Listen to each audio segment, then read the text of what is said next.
इंदिरा गांधी के ज़माने में जो पिछड़ा समाज है उसको, या खास करके SC ST OBC को जी जी जो सरकारी नौकरियां मिली, बहुत सारे एजुकेशन में ऐसा बताया जाता है कि अगर किसी स्कूल में अगर दलित समाज का बच्चा नहीं है तो उस स्कूल को अंग्रेज के समय में जो है अफिलिएशन नहीं मिलता था, मान्यता नहीं मिलती थी। जी जी तो लोग ढूंढ ढूंढ करके लाते थे।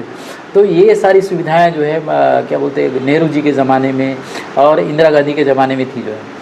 देखिए तो उसको आप कैसा देखते हैं? उस समय ऐसा था, लॉन्चिंग तो किया है, प्रोजेक्ट भी बना कि नौकरी मिलना चाहिए, लेकिन उस समय पढ़े लिखे नहीं थे। तो वो जो योजना है वो फेल था। भाई उस समय स्कूल नहीं था, पढ़े लिखे लोग कम थे, या जागरूकता नहीं थी। तो अगर हम मान लो जाए कोई चीज़ यहाँ रख देते हैं और उसका उपयोग करने का टेक्निक हमारे पास नहीं है, तो वो खाली जाएगा, निरंग जाएगा। तो उतना डेवलप, उतना जो है हमारे जो पिछड़ी जाति के लोग हैं, SC ST के लोग हैं, उतना डेवलप या अच्छे से जीवन निर्वाह नहीं कर। वो जो है कांग्रेस के समय में आया, और ऐसा कहा जाता है कि सूचना का अधिकार आने के बाद जो आम आदमी है उसको काफ़ी, मतलब जो लोकतंत्र में सहभागी बनने का काफ़ी अवसर मिला। और सूचनाएं जो है, अंदर की जो सूचनाएं उनको मिलने लगी थी। लोग ऐसा कहते हैं कि बीजेपी के आने के बाद सूचना का अधिकार जो है वो कमज़ोर हुआ है। बहुत सारी जानकारियां अभी नहीं मिलती है। मोदी जी की डिग्री अभी जो है वो विवादों में है। यूनिवर्सिटी ने साफ मना कर दिया कि भाई हम उनको नहीं दिखा सकते जो है।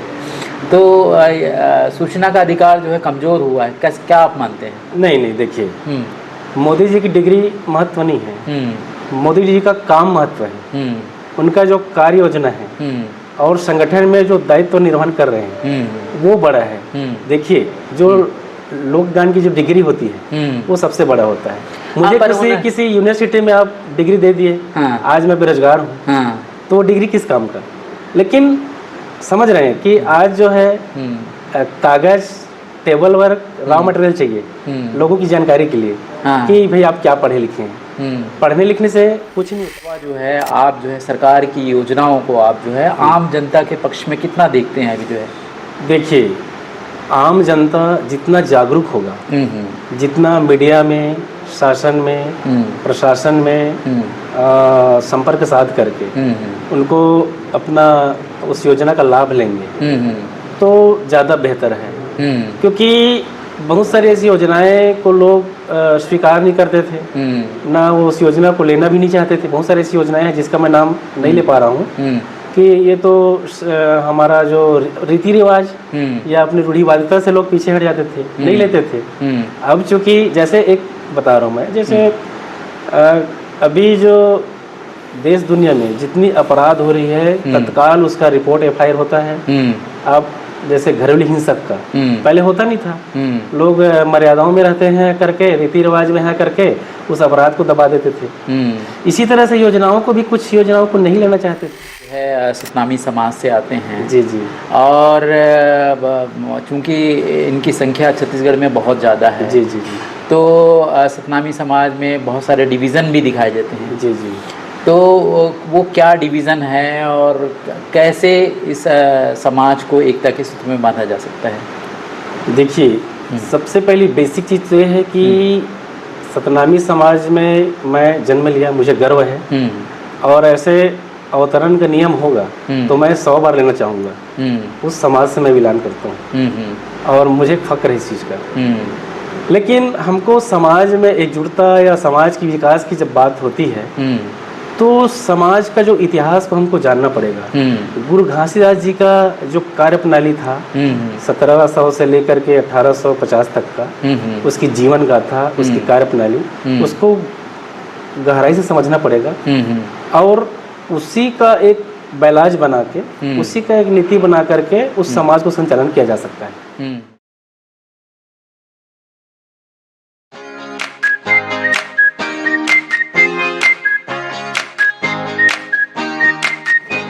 नमस्कार, मैं वीरेंद्र कुमार, आप देख रहे हैं सुकृति इंडिया। मित्रों, आज हम हैं बेमेतरा में, और बेमेतरा जो है छत्तीसगढ़ का एक ज़िला है जो कि रायपुर से करीब 65 किलोमीटर दूर है। हमारे साथ हैं टोप सिंह टंडन जी, जो कि बीजेपी के प्रदेश सदस्य हैं और करीब 16-17 सालों से लगातार जो है बीजेपी में काम कर रहे हैं। उसके साथ ही साथ ये सामाजिक कार्यकर्ता भी हैं और ये बेमेतरा के लिए एक जाना पहचाना चेहरा भी है। तो आज हम उनसे उनके व्यक्तिगत ज़िंदगी के बारे में, उनके कार्य के अनुभव के बारे में और सामाजिक मुद्दों के बारे में हम चर्चा करने वाले हैं। तो आइए चलते हैं, हम उनसे सीधे बात करते हैं। हमारे चैनल सुकृति इंडिया में आपका हार्दिक स्वागत है। जी नमस्कार जी। सबसे पहले आप अपने बारे में थोड़ी जानकारी दीजिएगा, आपका बचपन कैसा रहा जी। अपने एजुकेशन के बारे में, फिर हम आगे बात करेंगे। जी मैंने तो एक किसान के यहाँ पैदा हुआ। मेरे पिताजी किसान थे और मेरे पिताजी पढ़ा लिखा भी था और उस समय मैं दूर दराज जा करके बड़ौदा बाजार में मेरे पिताजी पढ़ाई किया और उसी का परिणाम है कि हम दोनों भाइयों को पढ़ाने लिखाने के लिए दुर्ग भेजा। सिटी से दूर था क्या आपका? 100 किलोमीटर दूर में पढ़े। हाँ। सिटी से 100 किलोमीटर दूरी में जा करके हम लोग शिक्षा अध्ययन किए और हायर सेकेंडरी मैंने अपने दीदी के यहाँ जा करके पढ़ाई किया क्योंकि इधर उतना सुविधा नहीं था रहने का पढ़ने का। तो मैं 10 साल अपने दीदी के पास रह कर पढ़ाई किया। अच्छा। और उसके बाद कॉलेज की पढ़ाई जो है सेल्फ होकर के किया और उसके बाद शादी हुई और 2006 से राजनीति में आया मैं। और उसके पहले 1998 से मैं सोशल वर्कर में रेगुलर था, हॉल वर्कर। अच्छा। जैसे बंधुआ मजदूर के बारे में काम, सर्वे में काम किया और जैसे छोटे छोटा जो निकायों में या साक्षरता मिशन में या राष्ट्रीय जलग्रहणों में मैं प्रेसिडेंट भी रहा। 5 साल बहुत बेहतर ढंग से काम किया मैं। ठीक है। और उसके बाद फिर 2006-07 में मैं भारतीय जनता पार्टी का कार्यकर्ता बन के आ गया। उसके बाद मैंने ब्लॉक स्तर में बहुत सारे पदों में कार्य किया।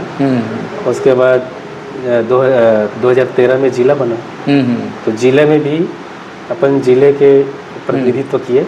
जिले में भी संगठन बहुत सारे दायित्वों का निर्वहन किया जी। उसके बाद धीरे धीरे फिर जैसे जैसे बीच में हमने चुनाव भी लड़ा। चुनाव में हम निर्वाचित नहीं हो पाए लेकिन उसका अनुभव, उसका जो लीडरशिप बढ़ना चाहिए वो धीरे धीरे बढ़ते गए। तो लीडरशिप हुआ जी जी जी जी है ना। उसके बाद फिर हमने प्रदेश कार्य समिति सदस्य हमको बनाया गया और अभी 2-3 साल से उसमें हम काम कर रहे हैं। 2-3 साल से काम कर रहे हैं उसमें जी जी, जी। जी आपका जो अनुभव है 16-17 सालों का जो अनुभव है, आप पॉलिटिक्स के फील्ड में हैं जी जी। तो पिछड़े समाज के लिए आपकी जो पार्टी है उसमें किस तरह का माहौल आपको मिलता है? देखिए आज जो है लोकतंत्र में मैं बीजेपी का हूँ लेकिन मैं सिर्फ बीजेपी की बात नहीं करता। लोकतंत्र में जो भी पार्टी बनेगी या आएंगे उभर करके आने वाले भविष्य में भी वो SC ST OBC को लेकर ही चलेंगे तभी वो पार्टी चलेगी। अन्यथा किसी जातिवाद या वंशवाद या परिवारवाद में ट्रुथ है नहीं चलेगा। हाँ हाँ ये स्पष्ट है। हाँ। और जैसे बदलाव जैसे बोलते हैं पर्यावरण प्रकृति भी परिवर्तन होते रहता है वैसे संगठन में भी परिवर्तन होते रहता है। तो देखते हैं कौन समाज छूटा है, कौन समाज के साथ क्या करना चाहिए, कौन समाज को क्या मिलना चाहिए। ये सब पार्टी के जो पदाधिकारी है, नेतृत्व संगठन है वो काम करते रहता है। अच्छा जी ठीक है। आपका ये जो बेमेतरा जो एरिया है वहाँ पर किस तरह का मतलब कॉम्बिनेशन है साइंटिफिक टेम्परामेंट के बारे में, लोगों के वैज्ञानिक दृष्टिकोण के बारे में, अंधविश्वास के बारे में, या यहाँ के जो आम लोग हैं उनका जो जनजीवन है वो किस तरह से जो है मतलब आज चूँकि स्वतंत्रता के 70 साल हो गए हैं तो कितना विकास आप देखते हैं? देखिए अभी जो विकास का ग्रोथ हुआ है ये लगभग 2003 के बाद ही डेवलप होना शुरू हुआ और जैसे जैसे अब अभी 2025 में आ गए हैं तो 2000 के पहले जो डेवलप होना था 2000 के पहले हम कीचड़ में चले, झुग्गी झोपड़ियों में रहे, शिक्षा का अभाव था और स्कूल नहीं था, आने जाने का यातायात सुविधा नहीं था बेमेतरा जिले में। और बेमेतरा जिला कृषि प्रधान क्षेत्र है और यहाँ पर जो अंधाधुन जो पेड़ का कटाई, ट्यूबवेल का जो कृषि प्रधान होने के कारण से ट्यूबवेल का जो खनन हुआ उससे आज वाटर लेवल गिर चुका है। आज वर्तमान में हमारा बेमेतरा जल संकट से जूझ रहा है। अच्छा। तो ये भौगोलिक स्थिति है। नदी और नाले तो है, शिवनाथ नदी है और खारून नदी वगैरह है, लेकिन आसपास के जो किसानों का उनका जो फायदा नहीं मिल पा रहा है, लिफ्ट इरिगेशन नहीं बन पाया है। बना है इरिगेशन के लिए पानी सफिशिएंट नहीं है, सफिशिएंट नहीं है, लेकिन उसके लिए बड़ा प्रोजेक्ट सरकार की जरूरत है जो है, तो किसानों को आने वाले भविष्य में किसान डबल फसल ले ही नहीं सकते। वाटर लेवल हर साल 20 फीट नीचे जा रहा है, 20 फीट नीचे जा रहा है। आप ये कह रहे हैं कि 2003 से पहले भौतिक संरचना का विकास कम हुआ था, है ना, 2003 के बाद ग्रोथ हुई है। अच्छा, तो अभी वर्तमान में यानी 2014 के बाद में 2014 के पहले 2003 से 2014 के बीच में आप क्या प्रगति आपने देखा है? 2014 के बीच में तो बस यातायात साधनों का विकास हुआ, जैसे अटल जी ने 2003 से 2013 तक जो अटल जी जब बने तो हर गांव में सड़क होना चाहिए, उसी का प्रतिफल है कि हर गांव में आज सड़क है और हम सम्मानजनक संसाधनों का उपयोग कर रहे हैं। इसके पहले नहीं कर पाते थे, पैदल चलना पड़ता था, साइकिल को सर में उठा के लेके चलना पड़ता था। ये हम खुद उसके विटनेस हैं। हाँ, पर ऐसा बताया जाता है कि नेहरू जी के ज़माने में, इंदिरा गांधी के ज़माने में जो पिछड़ा समाज है उसको, या खास करके SC ST OBC को जो सरकारी नौकरियां मिली, बहुत सारे एजुकेशन में ऐसा बताया जाता है कि अगर किसी स्कूल में अगर दलित समाज का बच्चा नहीं है तो उस स्कूल को अंग्रेज के समय में जो है अफिलिएशन नहीं मिलता था, मान्यता नहीं मिलती थी, तो लोग ढूंढ करके लाते थे। तो ये सारी सुविधाएं जो है क्या बोलते हैं नेहरू जी के ज़माने में और इंदिरा गांधी के ज़माने में थी जो है। देखिए तो उसको आप कैसा देखते हैं? उस समय ऐसा था, लॉन्चिंग तो किया, प्रोजेक्ट भी बना कि नौकरी मिलना चाहिए, लेकिन उस समय पढ़े लिखे नहीं थे, तो वो जो योजना है वो फेल था। भाई उस समय स्कूल नहीं था, पढ़े लिखे लोग कम थे, या जागरूकता नहीं थी। तो अगर हम मान लो जाए कोई चीज़ यहाँ रख देते हैं और उसका उपयोग करने का टेक्निक हमारे पास नहीं है, तो वो खाली जाएगा, निरंग जाएगा। तो उतना डेवलप, उतना जो है हमारे जो पिछड़ी जाति के लोग हैं, SC ST के लोग हैं, उतना डेवलप या अच्छे से जीवन निर्वाह नहीं कर पा रहे थे। और शासन प्रशासन में एक क्या बोला जाए कि संपर्क स्थापित नहीं हो पाता था, ये भी कारण है। और लोग सिर्फ खेती बाड़ी पर आधारित थे, और कुछ यानी कह रहे हैं जनता के बीच में और सरकार के बीच में एक कम्युनिकेशन गैप था। अच्छा, अभी जो है एक सरपंच भी प्रधानमंत्री से बात कर सकता है, एक आम व्यक्ति भी जा करके अपने बात को रख सकता है, जैसे सूचना का अधिकार के तहत हो गए या किसी मीडिया के माध्यम से हो गए। ये स्थिति उस समय 2000 तक नहीं था। सूचना का अधिकार तो वो जो है कांग्रेस के समय में आया, और ऐसा कहा जाता है कि सूचना का अधिकार आने के बाद जो आम आदमी है उसको काफ़ी मतलब जो लोकतंत्र में सहभागी बनने का काफ़ी अवसर मिला। और सूचनाएं जो है अंदर की जो सूचनाएं उनको मिलने लगी थी। लोग ऐसा कहते हैं कि बीजेपी के आने के बाद सूचना का अधिकार जो है वो कमज़ोर हुआ है, बहुत सारी जानकारियाँ अभी नहीं मिलती है। मोदी जी की डिग्री अभी जो है वो विवादों में है, यूनिवर्सिटी ने साफ मना कर दिया कि भाई हम उनको नहीं दिखा सकते जो है। तो सूचना का अधिकार जो है कमज़ोर हुआ है, क्या आप मानते हैं? नहीं, देखिए मोदी जी की डिग्री महत्व नहीं है, मोदी जी का काम महत्व है, उनका जो कार्य योजना है और संगठन में जो दायित्व निर्वहन कर रहे हैं वो बड़ा है। देखिए जो लोकदान की जो डिग्री होती है वो सबसे बड़ा होता है। मुझे किसी यूनिवर्सिटी में आप डिग्री दे दिए, आज मैं बेरोजगार हूँ, तो डिग्री किस काम का? लेकिन समझ रहे हैं कि आज जो है कागज, टेबल वर्क, रॉ मटेरियल चाहिए लोगों की जानकारी के लिए कि भाई आप क्या पढ़े लिखे हैं। पढ़ने लिखने से कुछ नहीं होता, जहाँ तक मैं समझता हूँ। वो बोलते हैं ना कि जो डिग्रियाँ जो यूनिवर्सिटी बांटती है उससे बड़ा अपन विकास कर ले ऐसा नहीं है, ना ही हम उसके बिना जी पाएंगे ऐसा भी नहीं है। क्योंकि देखिए बहुत बड़े साइंटिफिक वैज्ञानिक और हमारे जो अच्छे जो देश के नियोजन के लिए, देश के विकास के लिए पढ़ लिख करके आगे जा रहे हैं, उसका बहुत बड़ा हाथ है, ऐसा नहीं है। क्योंकि सिर्फ मोदी की डिग्री में रुकना ये गलत है। नहीं, क्योंकि उन्होंने अपने हलफनामे में दिया है ना, और इस नाते जो है पब्लिक को जानने का अधिकार है कि भाई हमारे जो देश के जो प्रधानमंत्री हैं उनकी क्या योग्यता है, या हलफनामे में जो भी चीज़ें बताई जाती है, जैसे कि आपका इनकम के बारे में पूछा जाता है या फिर जो डिग्री के बारे में पूछा जाता है, तो ये तो जनता का अधिकार है जानने का। ये तो कॉमन चीज़ है सबके बारे में, उसको डिक्लेयर करना चाहिए जो जी है। जी जी जी जी। इसके अलावा जो है आप जो है सरकार की योजनाओं को आप जो है आम जनता के पक्ष में कितना देखते हैं अभी जो है? देखिए, आम जनता जितना जागरूक होगा, जितना मीडिया में, शासन में, प्रशासन में संपर्क साध करके उनको अपना उस योजना का लाभ लेंगे तो ज़्यादा बेहतर है।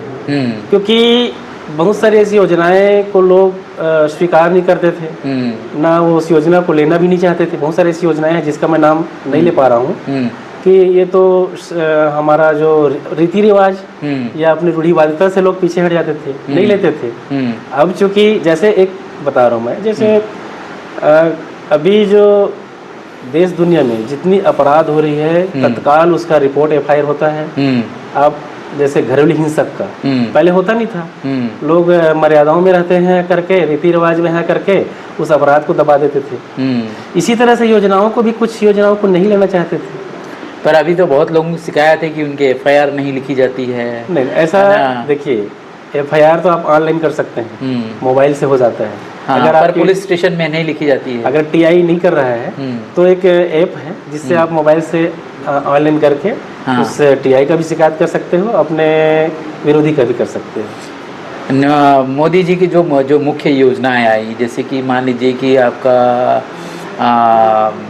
नोटबंदी वाला एक फैसला था उनका, उसको आप कैसे देखते हैं? नोटबंदी का फैसला तो ठीक था, लेकिन उसका जो जितना असर होना था, मेरे व्यक्तिगत सोच या मेरा जो छोटा कार्यकर्ता होने के हिसाब से वो लगता है कि और बीच में लगातार उस पर शिकंजा कसना था नोटबंदी के ऊपर, बीच बीच में होते रहना चाहिए।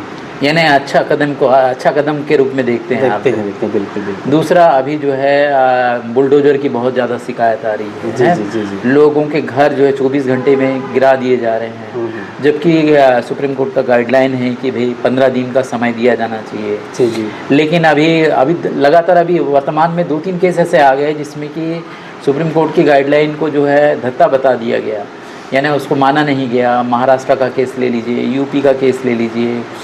तो ये सारी समस्याएं भी अभी आ रही है, इसको आप कैसे देखते हैं? देखिए, मीडिया में कुछ भी बात जो है उतना देखिए प्रभावशाली तो रहता है कि मैं बोल रहा हूँ, आप सुन रहे हैं, लेकिन जो हल्ला होता है तो कोई भी शासन प्रशासन बिना कोई लेटरबाजी के नहीं कर सकता। लेकिन वो लेटरबाजी को लोग उछालते नहीं है कि आपके पास पत्र है। अगर मेरा घर टूट रहा है तो मैं नहीं बताऊंगा कि मेरे यहाँ लेटर आया था, सूचना दिया था। मैं यही बोलूंगा कि सरकार गलत है, मेरे साथ गलत हुआ है। क्योंकि व्यक्तिगत सोच जो है लालच में बदल जाता है। तो वो न्यायपालिका है, न्याय में उसका न्याय मिलेगा जो होगा। हाँ, लेकिन जो शिकायत है वो सरकार के लिए आ रही है। शिकायत जो है सोशल मीडिया में बहुत होता है कि योगी जी ऐसा कर रहे हैं, कि महाराष्ट्र में ऐसा हो रहा है, है ना। लेकिन उसका जो डीपली जाएंगे कि कौन सा वो ब्रांच है, कौन सा शाखा है, कौन सा थाना है, कौन सा नगर निगम है, कहाँ से नोटिस गया, वो उसके बाद अगर आप शिकायत को मानते हैं तो मैं उसको मानूंगा। ठीक है, आप जो है सतनामी समाज से आते हैं। जी। और चूंकि इनकी संख्या छत्तीसगढ़ में बहुत ज़्यादा है। जी। तो सतनामी समाज में बहुत सारे डिवीज़न भी दिखाए जाते हैं। जी। तो वो क्या डिवीज़न है और कैसे इस समाज को एकता के सूत्र में बांधा जा सकता है? देखिए, सबसे पहली बेसिक चीज़ तो ये है कि सतनामी समाज में मैं जन्म लिया, मुझे गर्व है। और ऐसे अवतरण का नियम होगा तो मैं 100 बार लेना चाहूँगा। उस समाज से मैं बिलोंग करता हूँ और मुझे फक्र है इस चीज़ का। लेकिन हमको समाज में एकजुटता या समाज की विकास की जब बात होती है तो समाज का जो इतिहास को हमको जानना पड़ेगा।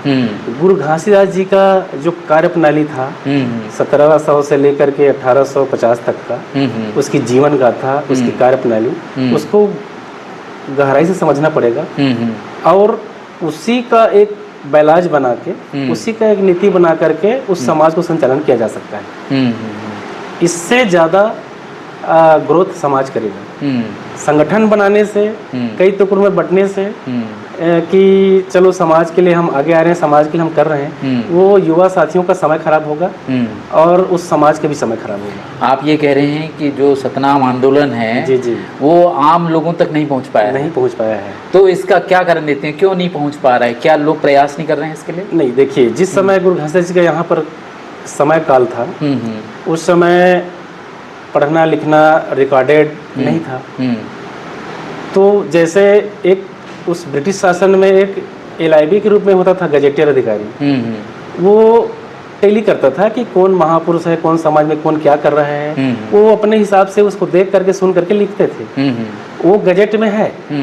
अब वो उस गजेट को कुछ लोगों ने, कुछ हमारे जो समाज के बुद्धिजीवी लोगों ने जा करके नागपुर से, लंदन से, यहाँ वहाँ से मंगवा करके देखे, तो जो इतिहास के विपरीत है आज समाज। गुरु घासीदास ने क्या कहा? इतिहास के विपरीत है, विपरीत है। गुरु घासीदास की इतिहास से विपरीत हम लोग जीवन शैली चल रहे हैं आज। देखिए, गुरु घासीदास जी मूर्ति पूजा के खिलाफ थे, अंधविश्वास के खिलाफ थे, और महिलाओं के शोषण के खिलाफ थे, टोनी प्रथा के खिलाफ थे।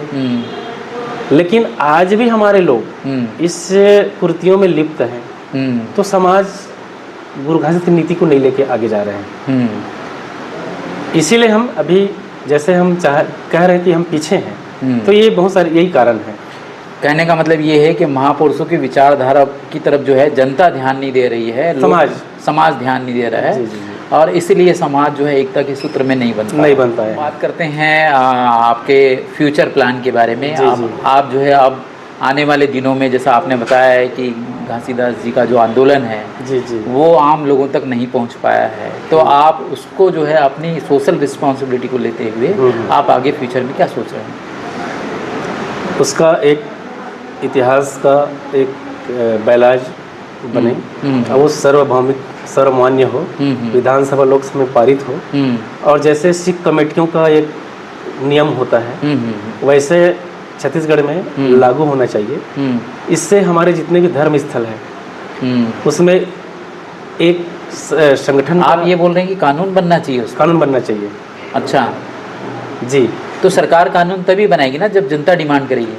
हम डिमांड कर रहे हैं, हाँ, लेकिन हमारे कुछ लोग नहीं चाह रहे हैं, हाँ, क्योंकि उसका जो पंडागिरी तो उसके लिए ये कि बहुलता बनाया जाए। हाँ, उसका पंडागिरी खतरे में है, हाँ, या उसकी दान दक्षिणा खतरे में है कि अलग अलग मंदिर को अलग अलग लोग लेके बैठे हुए हैं, हाँ, धर्म स्थलों को। अच्छा, तो उनको ऐसा लग रहा है कि हमारा कोई अहित होने वाला है, हाँ, लेकिन अहित उसका भी नहीं, यानी एक ही समाज में विरोध हो रहा है। अच्छा, लेकिन उसका समाज में बड़ा विकास या बड़ा बदलाव आएगा जब हम एक कानून बनेगा और उस संगठन में रह करके हमारे बेरोजगार साथी हैं, हमारे किसान साथी हैं, मजदूर साथी हैं, उनके अधोसंरचना, उनके विकास के लिए हम काम करेंगे। उससे समाज बहुत डेवलप होगा और छत्तीसगढ़ में सतनामी समाज बहुत आगे होगा। ठीक है, अंत में आप हमारे दर्शकों से क्या कहना चाहेंगे? मैं यही कहना चाहूँगा कि आप गहन अध्ययन करिए और अपने इनकम को बढ़ाइए, अपने खर्चे को कम करिए, और कम से कम अपने इतिहास की जानकारी हर समाज के हर व्यक्ति को ले, अपने आने वाले पीढ़ी को दे। इससे समाज आगे बढ़ेगा। तो मित्रों, ये थे टोम सिंह टंडन जी, और टोम सिंह जी ने हमारे सारे सवालों के अच्छे जवाब दिए। आपका हमारे सवालों के अच्छे जवाब देने के लिए बहुत बहुत धन्यवाद। Thank you very much. मित्रों, ये वीडियो आपको कैसा लगा कमेंट करके बताइएगा। हमारी पूरी बातचीत में आप कोई भी सुझाव अगर देना चाहते हैं तो कमेंट बॉक्स पर लिख कर भेजिएगा। मिलते हैं अगले वीडियो में। बहुत बहुत धन्यवाद। Thank you very much. नमस्कार।